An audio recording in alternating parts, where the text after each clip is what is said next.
Muscle atrophy may be the hidden cause behind your scoliosis worsening. You see, scoliosis isn't just about bones. Ignoring your muscles might be the reason your curve continues to progress. Hi, I'm Dr. Chris Skubels, leading authority in the non-surgical treatment of scoliosis. And in this video, I'm going to cover the most recent research that actually shows that muscle loss could be the cause of degenerative scoliosis. Now, there are several layers of muscles along the posterior column of your spine that are responsible for helping you maintain an upright, erect position and spinal alignment. But the research shows the most important when it comes to scoliosis is actually the deepest layer called the multifidus muscle. You see, the multifidus muscle runs along the entire length of the spine, but it's the deepest and most dense on your lumbar spine. Let's take a look. When you look at this diagram over here, that shows several different muscles that are responsible for holding your body in an upright position and also for stabilizing your spine. Here you have your erecti spinae group, and there's different ones. These are the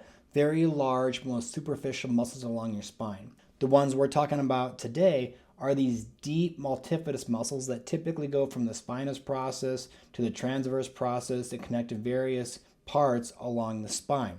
And as I mentioned, they're the most deep and dense here in the lower lumbar spine, which is the area that degenerative scoliosis is most likely to develop and progress in adulthood.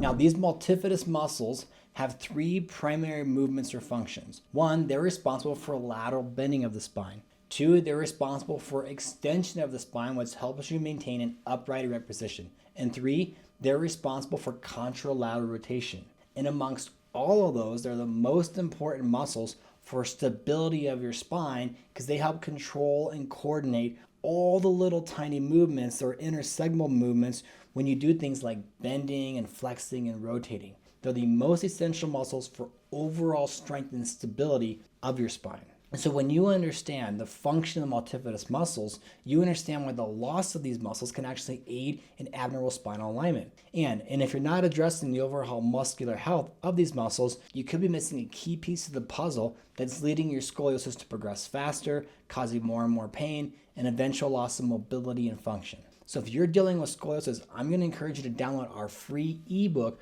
by clicking on the link below. And that ebook is called Scoliosis Knows No Age Limit. This research paper reminds me of a time when I was talking to a really well-known surgeon, Dr. Shea Best. And when we were having a conversation, he told me that only about 15% of his surgeries are on new patients, meaning 85% of the surgeries he does are on people that are having a revision or repair of a previous surgery where a surgery had a problem or was not successful. And I asked him, I said, Dr. Best, is there anything that you're aware of that helps you predict which patients will respond well to surgery and which ones are more likely to not respond well or have more severe complications? And he said, yes, it's called Frailty scores. You see, frailty is basically how strong someone is, or if someone is frail, that's someone that is weak and unstable and less likely to hold himself up. And there are many different ways you can actually measure someone's frailty. One of the most common is called the get up and go, which basically you measure how long does it take someone to go from sitting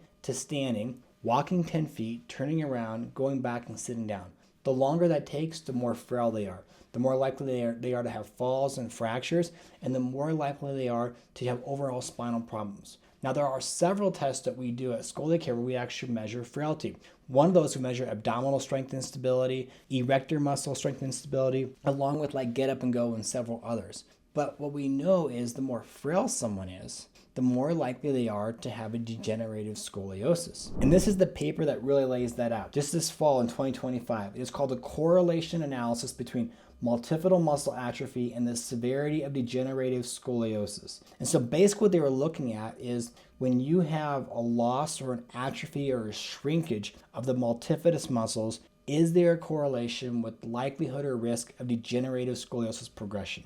And so when we look at these are two different MRIs of the spine. This part right here is actually the bones, or the vertebral bones. And then back here is all the different musculature.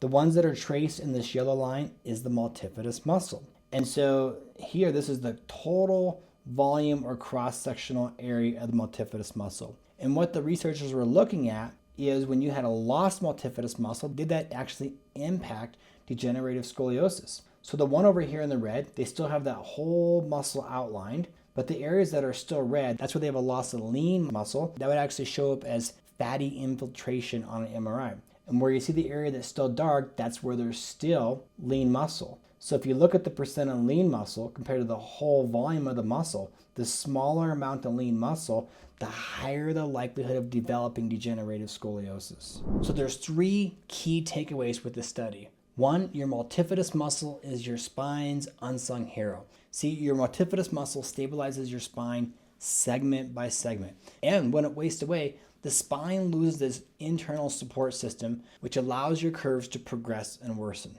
Now, if you're finding this content available, be sure to hit that subscribe button and hit the bell icon so you're notified whenever we release new content on scoliosis. The second key takeaway is muscle asymmetry. What the researchers actually found when you're looking at mild to moderate degenerative scoliosis, on the inside of the curve, there's actual muscle atrophy or wasting, and there's actually muscle hypertrophy or growth. So in mild to moderate scoliosis, there is degeneration or muscle atrophy of the multifidus muscle on the inside of the curve. But on the outside, the muscles are actually bigger and stronger. But when we look at severe cases, there is muscle atrophy on both the inside and the outside of the curve. And the third key takeaway is the lean cross-sectional area compared to gross cross-sectional area as a direct impact or predictor of curve progressing. So when we go back to this paper, here's 2 different MRIs. The one on the left is a person that does not have degenerative scoliosis, and you can see their lean mass fills up the whole area, the whole cross-sectional area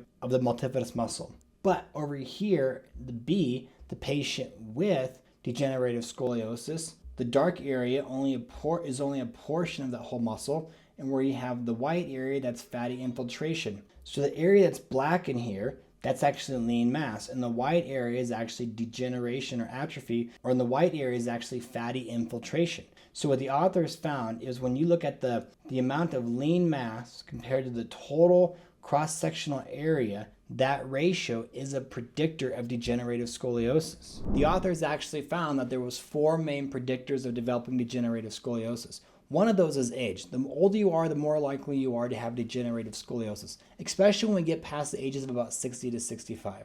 2, being women. Women are more likely to develop degenerative scoliosis. And so being a woman was actually a predictor or risk factor of developing degenerative scoliosis. 3 is osteoporosis. So having osteoporosis is also a predictor of developing degenerative scoliosis. In fact, when you have a T-score below 0.9, that is the kind of the cutoff the authors found to having a higher likelihood of developing degenerative scoliosis. And measuring T-score is how we actually identify if someone has osteoporosis. And 3, when you have a lean cross-sectional area to gross cross-sectional area ratio below 0.805, you are more likely to develop degenerative scoliosis. So what does this all mean? What this paper tells us is that you cannot neglect muscle strengthening or muscular rehab as part of a treatment program for degenerative scoliosis.